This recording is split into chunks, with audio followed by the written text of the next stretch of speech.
20절부터 22절까지 14장 1절부터 3절까지 있는 말씀을 제가 봉독하겠습니다.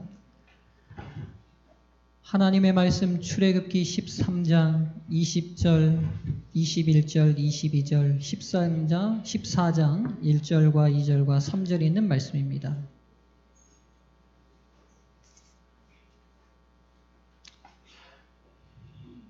제가 봉독합니다. 여러분들 눈과 마음으로 따라 읽으시면 좋겠습니다.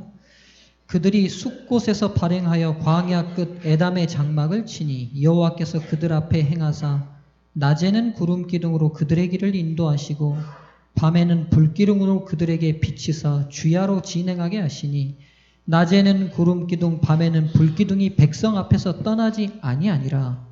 여호와께서 모세에게 일러 가라사대 이스라엘 자손을 명하여 돌쳐서 바다와 믹돌 사이에 비하히로답 곧 바알스본 맞은편 바닷가에 장막을 치게 하라. 바로가 이스라엘 자손에 대하여 말하기를 그들이 그 땅에서 아득하여 광야에 갇힌 바 되었다 할지라. 성도 여러분 안녕하십니까? 네. 귀한 찬양 감사합니다. 오늘 저는 홍해 앞 진퇴양난이라는 제목으로 말씀을 전하겠습니다. 자, 오늘 본문의 말씀을 보면 이제 드디어 애굽 땅에서 종살이하였던 이스라엘 백성들이 그 모든 종살이를 청산하고 민족 대이동의 첫발이 시작되었음을 보게 됩니다. 그들이 구원받은 게 그들의 자력의 힘으로 대제국 이집트를 이기고 도망가는 것이 아니라 철저하게 하나님의 보호하심과 은혜와 임재하심의 은혜 속에서 구원받았고 출애굽이 시작되었습니다. 하나님의 은혜 속에 진행되었기 때문에 그들의 가는 모든 경로와 진로도 하나님이 친히 인도하셨습니다. 그래서 보다시피 그들이 걸어가는 모든 경로에 구름 기둥과 불 기둥이 함께하고 있다고 기록하고 있습니다. 이스라엘을 가보신 분들은 아시겠지만 팔레스틴 땅은 낮 동안에는 걸을 수가 없는 땅입니다. 조금만 걸어도 금방 탈진이 올 수밖에 없는 아주 적막한 광야지요. 밤에는 또 이동이 불가능합니다. 왜냐하면 일교차가 너무 심해서 밤은 굉장히 추워집니다. 그래서 낮 동안에는 구름 기둥이 인도했다는 말이 우리가 생각하는 어떤 기둥이 있어서 움직인 게 아니라 200만이나 되는 그 회중을 전체에 큰 기둥이 덮어서 이동이 가능하도록 했다는 겁니다. 그리고 밤에는 그 일교차 때문에 성막을 중심으로 올라간 불기둥이 회중 전체를 보온 덮개처럼 덮은 거예요. 네, 이해되시죠? 그래서 밤에도 생존이 가능하고 낮에도 생존이 가능하도록 하나님이 친히 인도하셨습니다. 그리고 이스라엘 백성들이 그 모든 진로 때마다 구름 기둥이 가는 대로만, 불 기둥이 가는 대로만 따라서 이동했어요. 그런데요, 여기 지금 오늘 이 이동 경로가 시작되는 첫 장면부터 우리가 이해되지 않는 장면으로 이 불 기둥과 구름 기둥이 인도합니다. 여기 본문에 보면 14장 2절에 이스라엘 자손을 명하여 돌쳐서라는 표현인데 이 돌쳐서라는 표현이 뭐냐면 히브리 원어 성경에서 돌이키다, 옆으로 틀다라는 표현입니다. 여기가 이스라엘 백성들의 이동 경로를 보면 그들이 숲곳에서 발행해서 광야 끝 에담에 왔다고 말하는데 이게 지금 이집트의 국경입니다. 국경 도시예요. 그러니까 이걸 넘어서면 드디어 애굽을 탈출해서 그 당시 이집트와 북방으로 통하는 이 하이웨이, 고속도로가 있었어요. 그러니까 낙타를 끌고 다니면서 상업을 했던 무역로가 있었습니다. 그게 지중해 바닷길을 따라서 이렇게 북쪽으로 올라가게 돼 있어요. 그러니까 이스라엘 백성들이 출애굽해가지고 이 숲곳을 지나서 에담의 이 국경 도시를 넘어오면 바로 뭐를 만나게 돼 있냐면 이 하이웨이를 만나게 돼 있어요. 고속도로를 만납니다. 그리고는 그 고속도로를 따라서 2주만, 아주 늦어도 천천히 걸어도 2주만 걸으면 어느 땅에 도착하냐면 약속의 땅인 가나안에 들어가게 돼 있습니다. 근데 하나님께서 이미 있는 이 정식 경로를 어떻게 하셨다고요? 이 본문이? 돌이켰다는 거예요. 그리고는 인도한 곳이 어디냐면 앞에는 홍해고 뒤는 광야, 앞으로 나갈 수도 없고 뒤로 물러나면 다시 이집트 땅으로 가는 거예요. 물러날 수도 없는 곳으로 이 구름 기둥과 불 기둥이 그들을 인도하고 세워놓습니다. 가겠다는 목적지는 분명해요. 하나님께서 어디로 데려가시겠다고 약속하셨죠?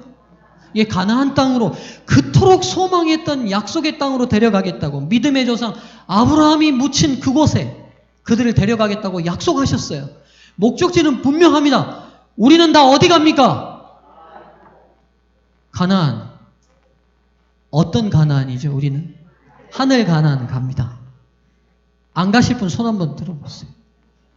안 가실 분. 아무도 없네요. 다행입니다. 이럴 때 또 못 모르고 손 들고 계실까봐 두려운데.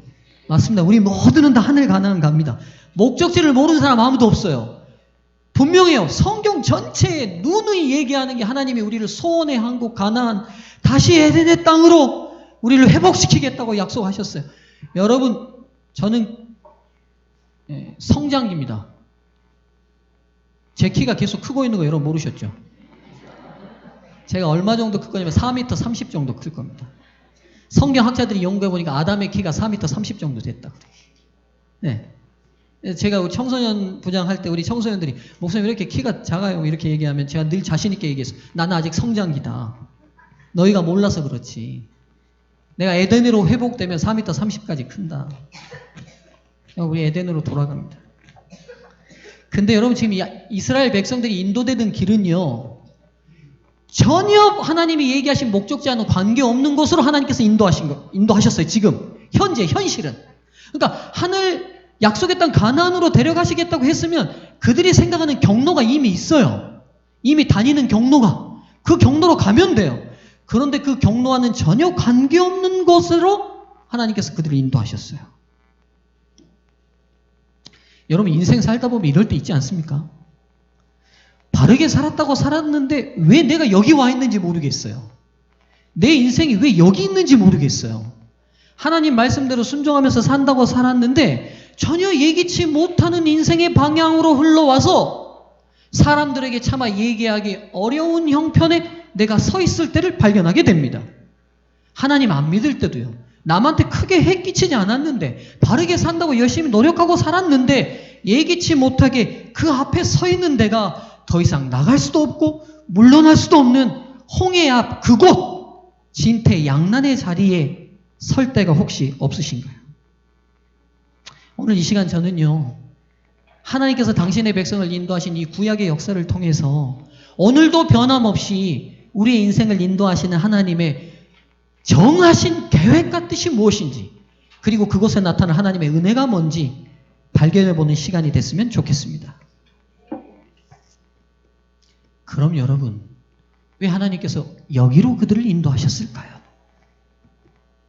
왜 하필이면 이미 다니고 있는 좋은 길 놔두고 이미 닦여 있는 길 놔두고 길도 아닌 이 길로 그리고 앞으로 나갈 수도 없고 뒤로 물러날 수도 없는 길로 선택했을까요? 도리어 여러분 이 길은요 더 놀라운 길이에요. 왜 놀라운 길이냐면 알다시피 이 길이요 지금 이스라엘 백성들은 출애굽했지만 뒤가 불안한 백성이에요. 왜 불안합니까? 바로가 기분 좋게 내보낸 게 아니에요. 누가 죽었어요?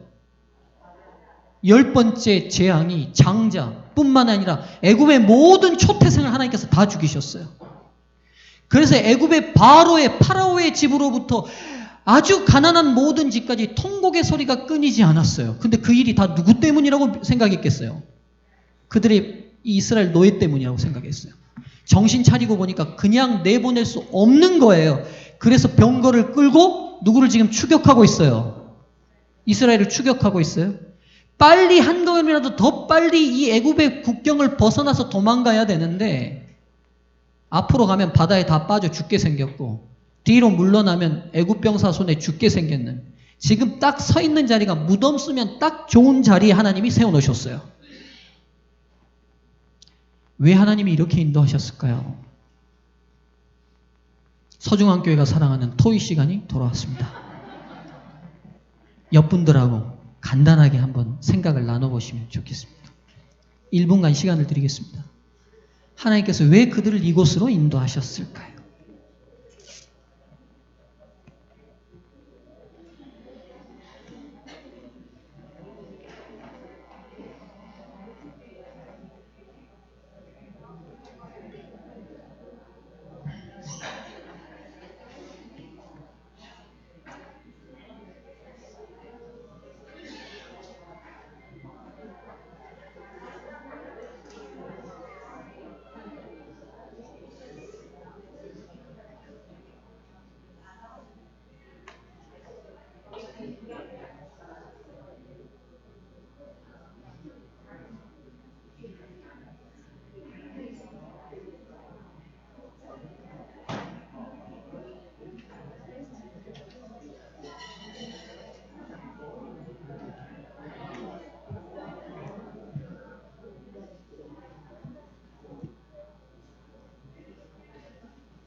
예, 1분 지났습니다. 여러분, 저에게 다시 집중하시죠. 좋은 의견을 많이 나누셨죠? 예, 시간이 많으면 여러분 시켜보고 싶지만, 예, 나누는 것에 만족하시면 좋겠습니다. 여러분, 하나님께서 왜 이스라엘을 여기까지 인도하셨을까요? 왜 여기, 앞으로 나갈 수도 없고 뒤로도 물러날 수 없는 딱 그 벼랑 끝에 인도하셨을까? 여러 가지 좋은 의미들 여러분 각자 다 찾으실 수 있어요. 저는 오늘 두 가지로 그 이유를 말씀드리겠습니다. 첫 번째는, 인간이 눈에 보이기에 최악의 그 길이 하나님의 눈으로는 최선일 수 있다는 것입니다. 다시 말씀드립니다. 인간이 눈에 보이기에 최악의 그 길이 하나님의 보시기에는 최선일 수 있습니다. 왜 그런지 보겠습니다. 하나님께서 일단 첫 번째 그들을 홍해길로, 그러니까 그 당시 다녔던 대상의 길로 인도하지 않은 이유를 성경이 밝히고 있어요. 13장 17절입니다. 출애굽기 13장 17절 제가 읽겠습니다. 첫 번째 이유가 여기에 등장해요. 바로가 백성을 보낸 후에 블레셋 사람의 땅의 길은 가까울지라도, 이 블레셋 사람의 땅의 길이 뭐냐면 그 당시 대상들이 지나다니던 이미 닦여 있던 길입니다. 무역로예요. 가까울지라도 하나님이 그들을 그 길로 인도하지 아니하신 이유를, 그 첫 번째 이유가 이겁니다. 이는 하나님이 말씀하시기를 이 백성이 전쟁을 보면 뉘우쳐 애굽으로 돌아갈까 하셨습니다. 이게 첫 번째 이유예요. 무슨 말이냐? 여러분, 이 대상로가 지나다니는 그 길은 누가 이미 지배하고 있었냐면, 이 대상로는 어느 도시를 지나게 되냐면 블레셋 민족이 살았던 가사라는 도시를 지나가게 돼 있어요. 그러니까 블레셋 사람들은 대상료들이 들어가면서 뭘 받았겠어요? 뭘요? 통행료를 받아서 중개무역으로 살았던 거예요. 그럼 생각해 보세요.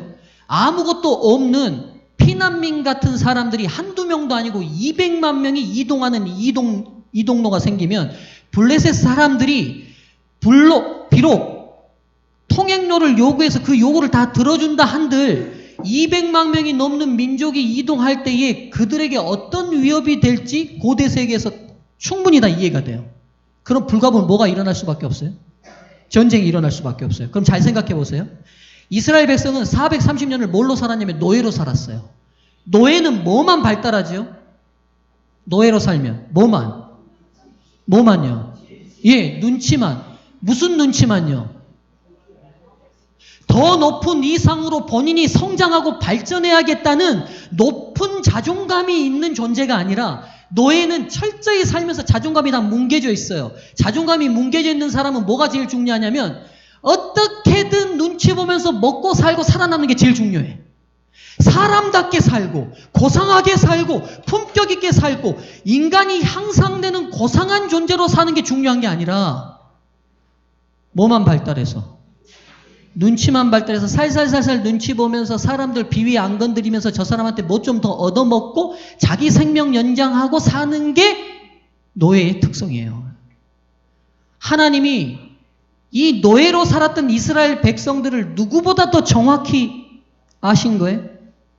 본인 자신들보다 누가 더 정확히 아신 거예요? 하나님이 아신 거예요. 이 사람들 이대로 빠른 길이라고 해서 블레셋 땅으로 올려보내면 올라가다가 블레셋 사람들은 싸움 잘하던 사람들이에요. 땅 만나서 으름장 놓으면 협상을 하거나 우리 지나가야 됩니다. 우리는 하나님 땅으로 가서 인간의 거룩한 본분인 예배해야 합니다. 하나님 만나야 됩니다. 할 사람들이 아니라 조금 위협하면 다시 다 어디로 내려갈 사람들이에요? 돌아가자. 매 막더라도 거기는 밥은 주잖아. 이러는 거예요. 벽돌 굶더라도 야 먹을 거 있잖아.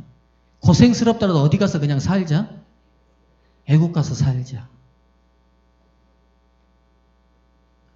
그날 밤 하나님께서 그들을 구원하신 이유가 다시 노예 생활하라고 그들을 구원하신 거예요? 아니요, 여러분. 가장 인간다운 아름다운 삶을 살라고 그들을 구원하신 거예요. 근데 자칫 그 위협 앞에 무너져서 다시 돌아갈까 봐 하나님께서 인간의 눈에 보이기에는 목적지하고는 전혀 반대되는 것 같고 전혀 어울리지 않을 것 같은 그 길로 이 백성들을 인도하십니다. 여기서 첫 번째 알게 되는 중요한 사실이 있어요. 우리 자신이 우리를 아는 것보다 누가 더 우리를 정확히 아신다? 인정하십니까? 진짜 인정하십니까? 인정을 해야 된다고 제가 옆구리 찌르니까 인정하시는 것 같아요. 여러분 진짜 인정하십니까? 여러분 제가 살아보니까요. 제가 저를 잘 알 것 같은데 제가 저를 잘 모르더라고요. 영은이가 굉장히 공감하네요. 네. 제가 살아보니까 제가 잘 몰라요, 저를. 남이 얘기해 줄 때 섬뜩섬뜩 놀라는 제 모습을 발견해요. 그리고 나는 그런 모습이 있었는지도 모르고 살았어요. 맞아요, 여러분. 우리가 우리를 가장 잘할 것 같아서 내가 판단하고 내가 생각하고 내가 계획 세우는 것이 가장 좋을 것 같고 내 인생에 그게 가장 좋을 것 같지만 아니요, 여러분. 그렇게 선택해서 갔다가는요, 실패할 수밖에 없는 많은 경우의 수가 더 많을지 몰라요. 때로 그게 돌아가는 것 같고 하나님이 괜히 막으셔서 더 어려운 길로 가는 것 같지만 실은 그 길이 내 자신에게 가장 적합한 길일 수 있다는 사실을 오늘 출애굽의 경로가 우리에게 보여줍니다. 기억하십시오. 인간의 눈에 최악처럼 보이는 그 길이 하나님에게 보시기에는 언제나 최선일 수 있다는 사실을 기억하셔야 합니다. 그리고 하나 기억하셔야 될 사실은 하나님은 언제나 우리를 최선의 길로 인도하십니다. 아멘 집사님 살아나셔서 감사하네요.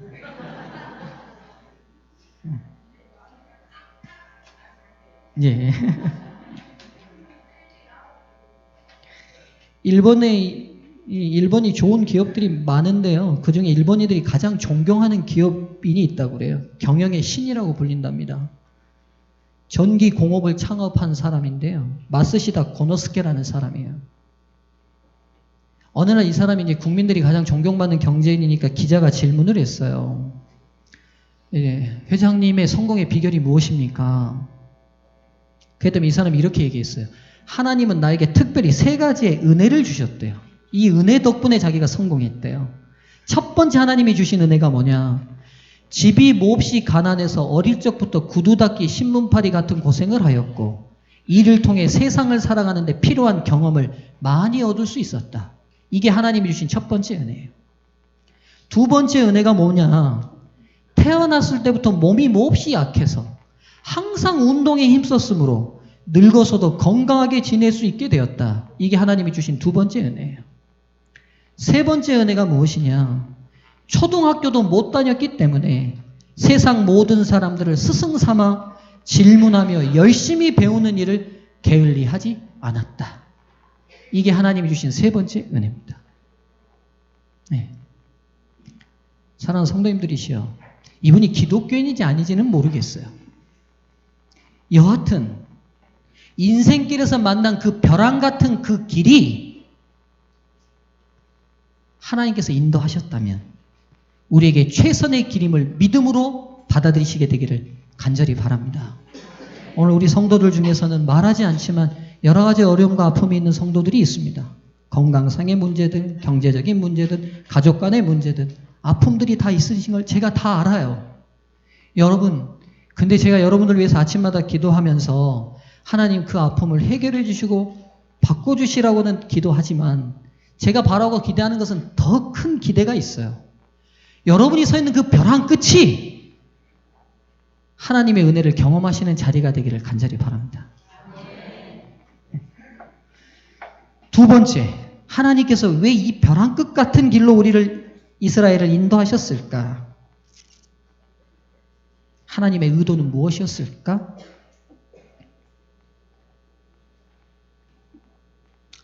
절대적으로 신뢰할 수밖에 없는 분이 하나님이시라는 것을 가르치시기 위함임을 알 수 있습니다. 다시 말씀드립니다. 절대적으로 신뢰할 수밖에 없는 분은 하나님이라는 사실을 가르치시기 위함입니다. 제가 지금부터 여러 개의 성경절을 불러드릴 건데요. 이걸 다 띄울 수 있을지 모르겠네요. 다 한번 띄울 수 있으면 띄워보세요. 출애굽기 6장 7절. 띄우지 마시고 이 줄 출애굽기 6장 7절 찾으시고요. 이 줄 출애굽기 7장 5절 찾으십시오. 자기 것만 찾아주세요. 이 줄은 7장 17절입니다. 출애굽기 7장 17절. 그 다음 이 줄은요. 출애굽기 8장 22절입니다. 그 다음 여기 강창수 선생님 줄은요. 출애굽기 여기 몇 절이라고 그랬죠? 출애굽기 10장 8장 22절. 예, 여기는 10장 2절. 그 다음 우리 마지막 청년들은요. 14장 4절. 자, 이제 스테레오로 한쪽씩 쭉 읽어서 가겠습니다. 자, 다 준비되셨죠? 자, 준비되셨죠? 준비됐나요? 성경학교 출신들이 딱 여기서 드러나요. 가방끈 긴 사람들입니다, 지금. 자, 다 준비되셨죠? 자, 우리 제일 끝에 홍보영 집사님들부터 시작하겠습니다. 시작!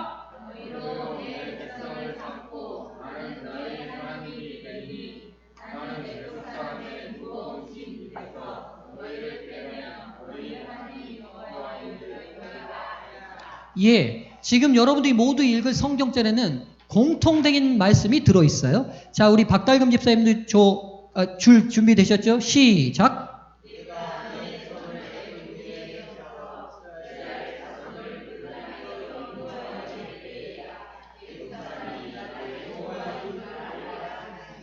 예, 그 다음 우리 문태석 집사님 줄입니다. 7장 17절 시작!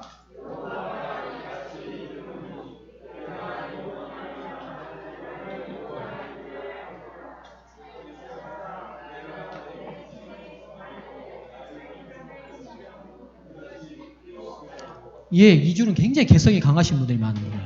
예, 자, 보니까. 자, 8장 22절 갑니다. 시작!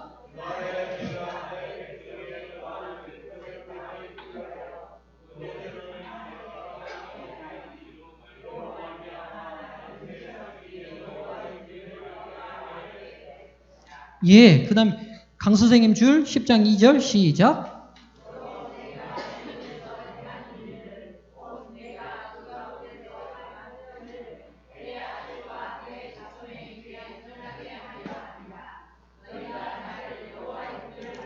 예, 청년들 14장 4절 시작!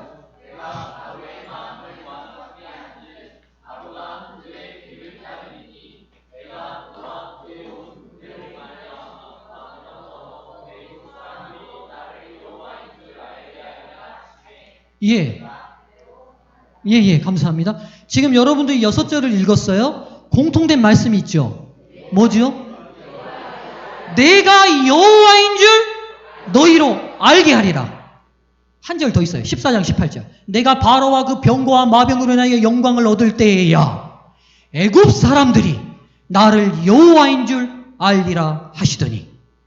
여러분 그럼 보시면 출애굽에 일어났던 모든 10가지 재앙이든 초자연적인 홍해가 갈린 사건이든 하나님께서 그 모든 기적을 일으키시면서 당신의 백성을 인도하신 이유가 있어요. 내가 누군 걸 드러내겠다는 거예요? 내가 여호와인 걸 드러내겠다는 거예요. 이게 중요한 이유입니다. 그러면 홍해 앞에 이스라엘 백성들을 인도하여 진퇴양난의 위기 속에 세우신 이유도 누가 누군 것을 드러내시겠다는 거예요. 내가 여호와인 걸 드러내겠다는 거예요. 여호와가 어떤 분이시니 내가 보여줄 거야. 내가 어떤 존재인지 알아? 너희들을 위해서 내 목숨도 아깝지 않게 주는 존재야. 내가 약속하면 끝까지 지키는 존재야. 내 믿고 따라오면 영원한 행복으로 분명히 들어가게 하는 존재야. 내에게 거스리면 그 권세가 어떠하다 한다 할지라도 홍해 속에 잠기게 하는 게 나야. 그게 나 여호와야. 이걸 보이시겠다는 거예요. 그럼 성도님들 보시죠. 홍해 앞에 이스라엘 백성을 세운 이유도 이스라엘 백성이 두렵고 떨리게 만들려고 세운 게 아니라 그 위기 속에서 누구도 예상하지 않는 방법으로 이 민족을 이끌어내실 누구를 보여주겠다는 거예요. 내가 너희를 얼마나 사랑하는지 이 시련으로 보여주겠다는 거예요. 사랑하는 성도님들이시여, 오늘 우리 장로님들이 저한테 뭐라고 고백했어요? 참 저는 훌륭한 장로님들이신 것 같아요. 몇 분이 저한테 뭐라 하냐면 아침마다 기도할 때 우리 교인들이 자기는 어려움 겪지 않게 해달라고 간절히 기도하신대요. 참 이렇게 좋은 장로님들이 있으신 걸 여러분 감사하시면 좋겠어요. 근데 저는 좋은 목사가 아닌 걸 어떡하죠? 저는 절대로 여러분 삶 가운데 시련을 걷어달라고 기도하지 않습니다. 이유가 뭔지 아세요? 제가 성경을 통하여 연구하고 만난 하나님은, 그리고 제 인생에서 만난 하나님은 시련의 위기 때야말로 하나님이심을 드러내요. 오늘 항해 앞에 섰어. 이들이 앞으로 나갈 수도 없고 뒤로 물러날 수 없는 이때서야 여호와인 것을 만났어요. 그분이 홍해를 가르셨고 그 길을 지나가는 기적을 맛보았어요. 애굽의 모든 군대가 여호와가 도대체 누구 관대? 라고 말했던 그 바로가 어디 안에 수장돼 버렸어요? 홍해 안에 수장돼 버렸어요. 위기의 시기는 하나님이 하나님이심을 드러내십니다. 그리고 그분이 변함없이 여러분에게 사랑하시는 분이시고 붙드시는 분이심을 증거해 내십니다. 그리고 믿고 따라올 수밖에 없는 절대적인 분이심을 우리가 신뢰하도록 만들어 주십니다. 여러분 생각해 보세요. 이스라엘 민족을 생각해 보시죠. 늘 불평 많이 했잖아요. 위기 때마다. 그럼 위기 때마다 불평해요. 그럼 그때마다 하나님께서 다 어떻게 하십니까? 또 도와주시고 또 인도하세요. 물이 없으면 반석에서 물이 나게 하시고 광야 먹을 것이 없는 땅에 매 새벽마다 만나를 내리시는데 40년을 줄기차게 내리세요. 그러면서 이스라엘 백성들이 자꾸 뭘 경험하냐면 위기 앞에서 그 위기를 변함없이 해결하시고 사랑으로 그들을 인도하신 하나님을 경험해요. 그러니까 이스라엘 백성들이 이렇게 얘기했겠죠. 아, 믿을만 하네. 철딱선이 없게. 서로 뭐라고 얘기했겠어요? 김서방, 이서방 같이 앉아가지고 만나 주수면서 뭐라고 얘기했겠어요? 우리 조상 아브라함과 이삭과 야곱의 하나님 뭐 하네? 뭐 하네요? 믿을만 하네. 홍해 앞에 섰을 때 죽을 수밖에 없는 그 무덤의 자리가 길이 생긴 걸 보고 그들이 뭐라고 얘기했겠어요? 믿을만 하네. 믿을만 하네. 그리고는 삶을 다 던져 믿어도 이분은 결코 우리를 실망시키지 않을 뿐이라는 확신을 얻게 되지 않았겠습니까? 즉 시련은 여호와가 여호와 되심을 증거하는 자리일 뿐만 아니라 믿음 없는 저와 여러분들에게 믿음과 확신을 주는 자리임을 잊지 않게 되기를 바랍니다.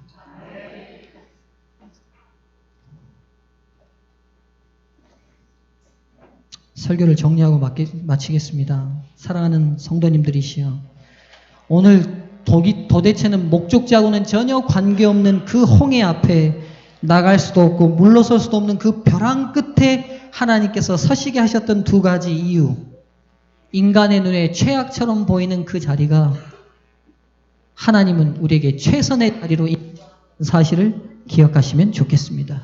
두 번째, 시련을 통해 신뢰할 수밖에 없는 하나님은 드러내십니다. 드러내셔요. 그리고 우리에게 믿음을 선물로 주십니다. 혹 앞으로 나가기도 두렵고 뒤로 물러나기도 힘든 어려운 현장에 서 있는 성도님들이시여, 모세의 조언을 귀담아 들으시면 좋겠습니다. 너희는 잠잠히 여호와가 하나님 되심을 알지어다. 잠잠히 여러분의 생애를 온전히 맡김으로 여호와가 여러분의 생 가운데 여호와 되심을 꼭 경험하게 되시길 바라며 말씀을 마치겠습니다.